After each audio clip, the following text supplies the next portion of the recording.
H.P.B. and her Adept teacher, read by Dave Marsland of Cardiff Theosophical Society. This piece is an extract from Episodes from an Unwritten History, written by Claude Bragdon and published in 1910. H.P.B. and her Adept teacher. The history of the Theosophical movement abounds in episodes more vividly dramatic than can be found in the most imaginative fiction. The incident with which that history may be said to open, the first meeting of H.P. Blavatsky with her master, is surcharged with the very spirit of romance.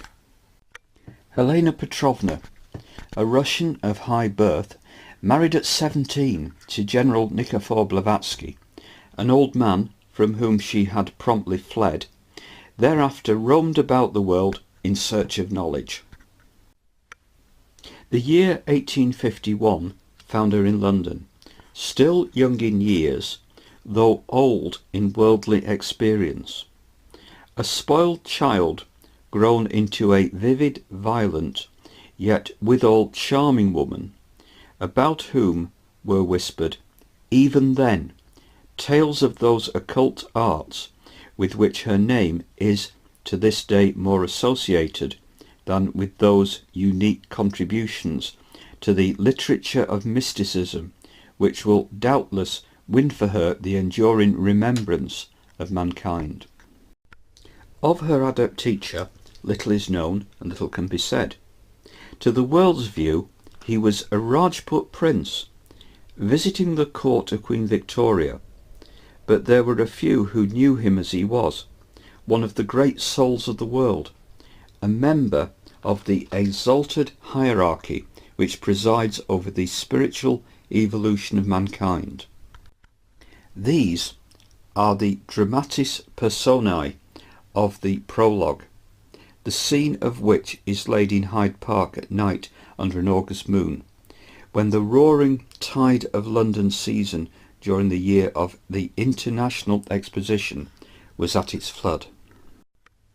During her childhood, Helena had often felt herself to be under the guidance and protection of a sort of guardian angel who intervened in moments of danger and saved her from all harm.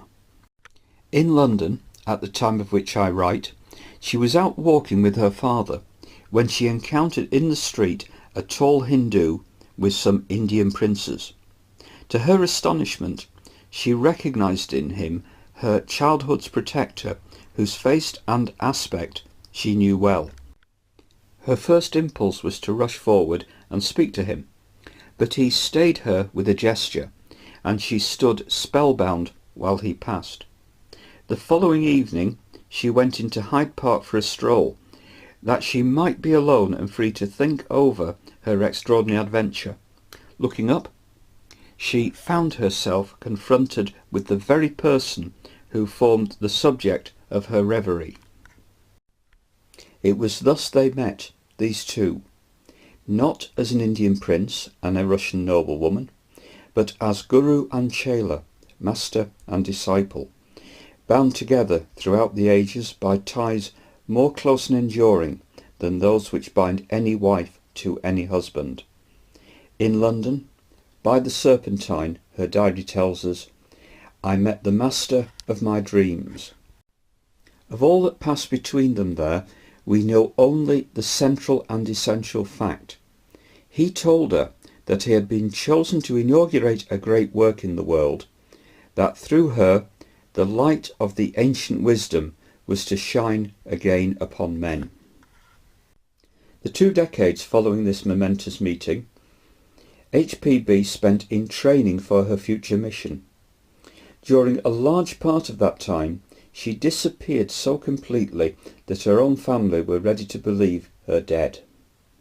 On November the 11th, 1870, however, Madame N.A. Fadeev, her aunt, was visited by a mysterious Asiatic, who, having delivered into her hands a letter, vanished before her eyes. The note said, "The noble relatives of Madame H. Blavatsky have no cause to mourn. Their daughter has not departed from this world. She lives, and wishes to make known to those she loves that she is well, and feels very happy in the distant and unknown retreat that she has chosen.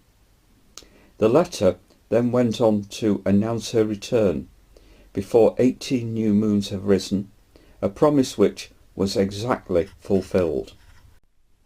In 1873 she was living quietly in Paris when the summons came, the call to arms, for which she had been waiting.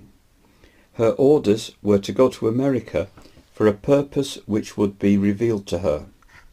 Without the delay of a day, though poorly supplied with money, she took ship at Hamburg and made the passage in the steerage, having exchanged her first-class ticket in order to enable a poor woman who had been victimised by a pretended steamship agent to get to America to join her husband.